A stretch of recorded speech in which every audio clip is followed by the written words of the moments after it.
Hi hello welcome back to my channel. ನಾನು ನಿಮ್ಮ ರೂಪ. ಇವತ್ತಿನ ರೆಸಿಪಿ ತುಂಬಾ ಈಸಿಯಾಗಿರುತ್ತೆ, ಹಾಗೆ ಸಖತ್ ಟೇಸ್ಟಿಯಾಗಿರುತ್ತೆ. ಹಾಗೆ ಮಾಡೋದಕ್ಕೂ ಕೂಡ ತುಂಬ ಸಮಯನೂ ಇಡೋದಿಲ್ಲ, ಹಾಗೆ ತುಂಬ ಕಡಿಮೆ ಸಾಮಗ್ರಿಗಳಿಂದ ಮಾಡ್ಕೋಬೋದು. ಇದನ್ನು ಯಾವ ರೀತಿ ಮಾಡೋದು ಅಂತ ನೋಡ್ಕೊಂಬರೋಣ ಬನ್ನಿ. ಮೊದಲಿಗೆ ನಾನಿಲ್ಲಿ ಒಂದು ಪಾತ್ರೆನ ಬಿಸಿ ಮಾಡಲಿಕ್ಕೆ ಇಟ್ಟಿದ್ದೀನಿ. ಪಾತ್ರೆ ಬಿಸಿ ಆದ ನಂತರ ಇದಕ್ಕೆ ಎಣ್ಣೆನ ನಾನಿಲ್ಲಿ ಸೇರಿಸ್ಕೊತಾ ಇದ್ದೀನಿ. ಈ ರೆಸಿಪಿಗೆ ಸ್ವಲ್ಪ ಎಣ್ಣೆ ಜಾಸ್ತಿ ಇದ್ದರೆ ಟೇಸ್ಟ್ ಚೆನ್ನಾಗಿರುತ್ತೆ, ಹಾಗಾಗಿ ಸ್ವಲ್ಪ ಎಣ್ಣೆನ ಜಾಸ್ತಿ ಸೇರಿಸ್ಕೊಳ್ಳಿ. ಎಣ್ಣೆ ಕಾದ ನಂತರ ನಾನು ಇದಕ್ಕೆ ಒಂದು ಅರ್ಧ ಕಪ್ ಆಗೋಷ್ಟು ಕಡಲೆಕಾಯಿ ಬೀಜ, ಹಾಗೆ 1/4 ಕಪ್ ಆಗೋಷ್ಟು ಕಡಲೆಬೇಳೆ, 1/4 ಕಪ್ ಆಗೋಷ್ಟು ಉದ್ದಿನಬೇಳೆ, ಇದು ಮೂರನ್ನು ಸೇರಿಸ್ಕೊಂಡು ನಾನಿಲ್ಲಿ ಇದನ್ನು ಚೆನ್ನಾಗಿ ಹುರ್ಕೋತಾ ಇದ್ದೀನಿ. ನಾವಿದನ್ನು ಉರಿಯುವಾಗ ಆದಷ್ಟು ಲೋ ಫ್ಲೇಮ್ನಲ್ಲಿ ಇಟ್ಕೊಂಡು ಹುರ್ಕೋಬೇಕಾಗುತ್ತೆ. ಐ ಫ್ಲೇಮ್ನಲ್ಲಿ ಹುರಿಲಿಕ್ಕೆ ಹೋದರೆ ಕಡಲೆಬೇಳೆ ಎಲ್ಲ ಕಪ್ಪಾಗಿಬಿಡುತ್ತೆ, ಒಳಗಡೆ ಎಲ್ಲ ಚೆನ್ನಾಗಿ ಬೆಂದಿರೋದಿಲ್ಲ, ಹಾಗೆ ತಿನ್ನುವಾಗ ಕೂಡ ಅದು ಕಹಿ ಬಂದುಬಿಡುತ್ತೆ. ಹಾಗಾಗಿ ನಾನು ಲೋ ಫ್ಲೇಮ್ನಲ್ಲಿ ಇದು ಹೊಂಬಣ್ಣ ಬರೋ ತನಕ ನಾನಿಲ್ಲಿ ಹುರಿದು ಸಪ್ರೇಟಾಗಿ ಒಂದು ಪ್ಲೇಟ್ಗೆ ಎತ್ತಿಟ್ಕೊತಾ ಇದ್ದೀನಿ. ನಂತರ ನಾನು ಇದಕ್ಕೆ 1 ಸ್ಪೂನ್ ಆಗೋಷ್ಟು ಸಾಸಿವೆನ ಸೇರಿಸ್ಕೊಂಡಿದ್ದೀನಿ. ಸಾಸಿವೆ ಚೆನ್ನಾಗಿ ಸಿಡಿಬೇಕು. ಸಿಡಿದ ನಂತರ ಇದಕ್ಕೆ ನಾನಿಲ್ಲಿ ಅರ್ಧ ಸ್ಪೂನ್ ಆಗೋಷ್ಟು ಜೀರಿಗೆನ ಸೇರಿಸ್ಕೊಂಡಿದ್ದೀನಿ. ಜೀರಿಗೆ ಹಾಕೋದೇನಕ್ಕೆ ಅಂತಂದರೆ ಒಂದೊಳ್ಳೆ ಘಮ ಬರುತ್ತೆ, ಹಾಗೆ ಟೇಸ್ಟು ಕೂಡ ತುಂಬ ಚೆನ್ನಾಗಿರುತ್ತೆ. ಹಾಗಾಗಿ ನಂತರ ನಾನು ಇದಕ್ಕೆ 4 ಹಸಿರು ಮೆಣಸಿನ್ಕಾಯಿನ ಉದ್ದುದಕ್ಕೆ ಕಟ್ ಮಾಡಿ ಸೇರಿಸ್ಕೊಂಡಿದ್ದೀನಿ. ನಂತರ ಇದಕ್ಕೆ 2 ಕಡ್ಡಿ ಆಗೋಷ್ಟು ಕರಿಬೇವಿನ ಸೊಪ್ಪನ್ನು ಕೂಡ ಸೇರಿಸ್ಕೊಂಡಿದ್ದೀನಿ. ಹಾಗೆ 3 ಮೀಡಿಯಮ್ ಸೈಜ್ ಈರುಳ್ಳಿನ ನಾನಿಲ್ಲಿ ಚಿಕ್ಕ ಚಿಕ್ಕದಾಗಿ ಕಟ್ ಮಾಡಿ ಇದಕ್ಕೆ ಸೇರಿಸ್ಕೊಂಡು ಈರುಳ್ಳಿ ಕಲರ್ ಚೇಂಜ್ ಆಗೋ ತನಕ ನಾನಿಲ್ಲಿ ಹುರ್ಕೋತಾ ಇದ್ದೀನಿ. ಈ ರೆಸಿಪಿಗೆ ನಾವು ಆದಷ್ಟು ಈರುಳ್ಳಿನ ಚೆನ್ನಾಗಿ ಫ್ರೈ ಮಾಡ್ಕೋಬೇಕು. ಅದರಲ್ಲಿರ್ತಕ್ಕಂಥ ಹಸಿ ವಾಸನೆ ಎಲ್ಲ ಹೋಗೋ ತನಕ ನಾವು ಚೆನ್ನಾಗಿ ಫ್ರೈ ಮಾಡ್ಕೋಬೇಕಾಗತ್ತೆ.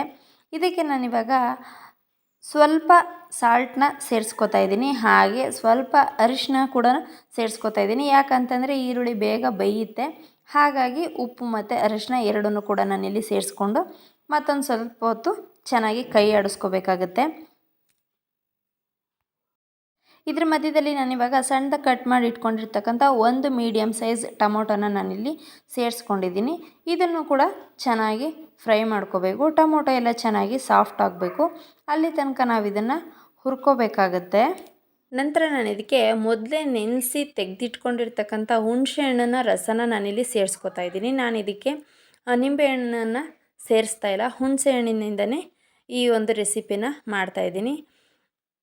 ಹುಣಸೆ ಹಣ್ಣನ್ನು ಸೇರಿಸಿದ ನಂತರ ಇದರಲ್ಲಿರ್ತಕ್ಕಂಥ ನೀರಿನ ಅಂಶ ಎಲ್ಲ ಕಡಿಮೆ ಆಗಬೇಕು, ಹಾಗೆ ಇದು ಚೆನ್ನಾಗಿ ಎಣ್ಣೆ ಅಂಶ ಬಿಡಬೇಕು, ಅಲ್ಲಿ ತನಕ ನಾವು ಇದನ್ನು ಚೆನ್ನಾಗಿ ಕುದಿಸ್ಕೋಬೇಕಾಗತ್ತೆ.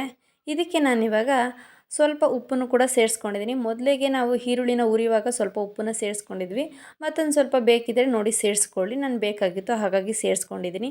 ನಂತರ ನಾನು ಇದಕ್ಕೆ ಕೊನೆಯದಾಗಿ ಕಟ್ ಮಾಡಿ ಇಟ್ಕೊಂಡಿರ್ತಕ್ಕಂಥ ಕೊತ್ತಂಬರಿ ಸೊಪ್ಪು ಹಾಗೆ ಹಸಿ ಕೊಬ್ಬರಿಯನ್ನು ಕೂಡ ನಾನು ಇಲ್ಲಿ ಸೇರಿಸ್ಕೊಂಡು ಮತ್ತೊಂದು ಸತಿ ಚೆನ್ನಾಗಿ ಮಿಕ್ಸ್ ಮಾಡ್ಕೊತಾ ಇದ್ದೀನಿ. ನೋಡಿ, ಇವಾಗ ತುಂಬಾ ಟೇಸ್ಟಿಯಾಗಿರ್ತಕ್ಕಂಥ ಗೊಜ್ಜು ರೆಡಿಯಾಗಿದೆ.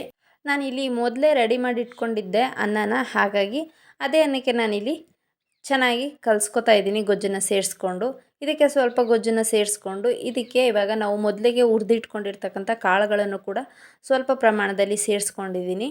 ನಿಮಗೆ ಕಾಳು ಜಾಸ್ತಿ ಬೇಕು ಅಂತ ಅನಿಸಿದ್ರೆ ಸೇರಿಸ್ಕೊಳ್ಳಿ, ಇಲ್ಲ ಸ್ವಲ್ಪನೇ ಸಾಕಾಗುತ್ತೆ ಅಂದರೆ ಸ್ವಲ್ಪನೇ ಸೇರಿಸ್ಕೊಳ್ಳಿ. ನಿಮಗೆ ಯಾವ ರೀತಿ ಬೇಕೋ ಆ ರೀತಿ ಅಡ್ಜಸ್ಟ್ ಮಾಡ್ಕೊಂಡು ಸೇರಿಸ್ಕೋಬೋದು.